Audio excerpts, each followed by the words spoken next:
Hey guys, it's Coach Isaac and Coach Benjamin here at the Highstyle Lounge in Northwest Washington, D.C. We are a 420 friendly jiu-jitsu lounge. We train all the time and we're here to share some moves with you. So we had a few videos that came out before. We're just going to piggyback off the last one.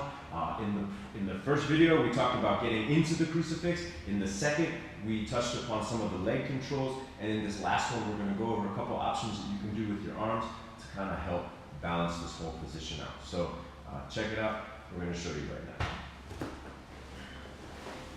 Alright guys, so here we are. We're starting in the crucifix, and the way that we're starting to understand the crucifix position is we're splitting our partner in half.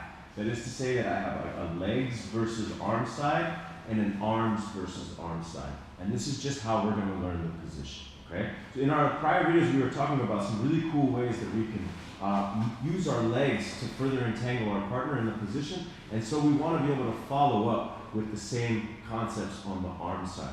You guys follow?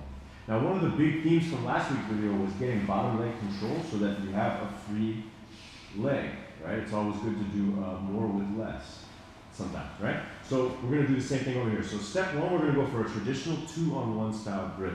If I'm over here, I can always take my top arm, get a cupping grip on the wrist, and I'm going to look to connect my hands here like a Kimura style control.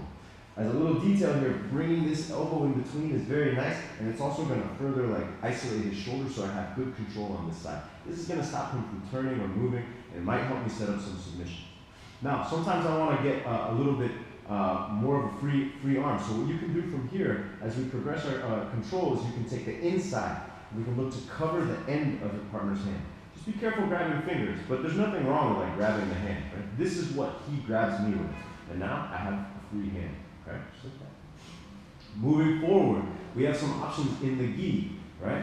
And one thing we can do is we can look to pass the same side lapel over top to get a nice tight grip, and this is going to be something that also gains me a free hand, so I can move him around. I can also grab onto his belt, right?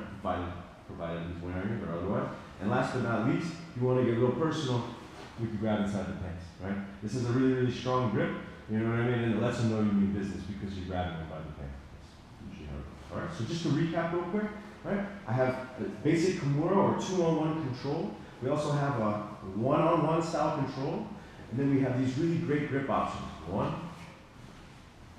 2, right? And last but not least, 3. So hopefully one of those 3 will be there for you, and then you should be in control. All right. Last thing to talk about, just remember, is among good these types of controls. I should be able to lock my partner up here as I'm setting this up. Then maybe I can start to let him go, but I want to keep him off balance and guessing while I stay in the driver's seat the entire time. So in putting all these things together, we have a complete system of control. We can use our legs and our arms in the crucifix position to either stop our opponent from moving or, better yet, making them move the way that we want them to do, which is a really big thing in jiu-jitsu.